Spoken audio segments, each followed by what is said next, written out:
অধিনায়ক হিসেবে আছেন নুরুল হাসান সোহান, দেশীয়দের মধ্যে আছেন সৌম্য সরকার, মোহাম্মদ সাইফুদ্দিন, শেখ মাহাদি হাসানরা।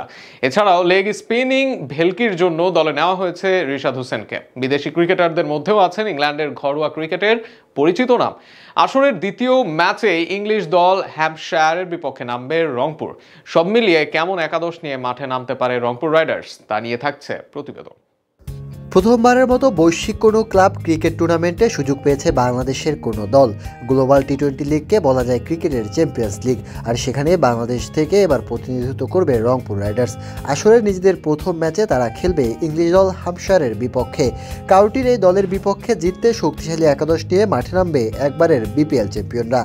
একাদশে ওপেনিং পজিশনে থাকবেন বাংলাদেশ দলের ওপেনার সৌম্য সরকার, তার সাথে থাকবে দক্ষিণ আফ্রিকার জন্ম নেওয়া ইতালির ওয়েন ম্যাডিসন। ঘরোয়া ক্রিকেটে ইংল্যান্ডের কাউন্টিতে বেশ পরিচিত নাম ম্যাডিসন। সব ফরম্যাটে আছে রানের ফুলঝুরি। নাম্বার 3 পজিশনে খেলবেন দেশি ব্যাটার আফিফ হোসেন ধ্রুব। টপ অর্ডারে খেলে নিজেকে ফিরে পাওয়ার কাজটা করতে হবে আফিফকেই। নাম্বার 4-এ আসবেন সাইফ হাসান, যদিও ওপেনিং বা নাম্বার 3-ও দেখা যেতে পারে এই ব্যাটারকে। নাম্বার 5-এ আসবেন অধিনায়ক নুরুল হাসান সোহান। উইকেট রক্ষক হিসেবেও দলে থাকবেন তিনি। নাম্বার 6-এ খেলবেন আমেরিকান অলরাউন্ডার হারমিত সিং। বাহাতি স্পিন বোলিংয়ের সাথে শেষ দিকে ফিনিশিংয়ে উইন্ডিজের কন্ডিশনে দারুণ এক অপশন হবেন হারমিত সিং। নাম্বার 7-এ আসবেন বাংলাদেশের of spinning allrounder Sheikh Mehedi Hasan. লেগি রিশাদ খেলবেন নাম্বার 8 পজিশনে। যদিও পিচ স্পিন সহযোগিতা করে, তবে দেখা যেতে পারে আরাফাত সানিকে।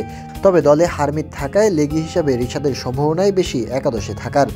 শেষ 3 পজিশনে খেলবেন 3 pacer Mohammad Saifuddin. Pace bowling এর সাথে ব্যাট ঘুরাতে পারেন তিনি খেলবেন নাম্বার 9। নাম্বার 10 ও 11-তে থাকবেন উইন্ডিজ পেসার মেসু ফোর্ডে এবং ইংলিশ পেসার জ্যাক ট্রেপেল।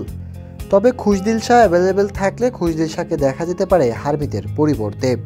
সব মিলিয়ে দেশি ও বিদেশিদের নিয়ে দারুণ দলে গড়েছে রংপুর। এই দল এবারের আসরের ফাইনাল খেলতে চায় আশরাফুলের শিষ্যরা, যার শুরুটা করতে হবে 28 নভেম্বর।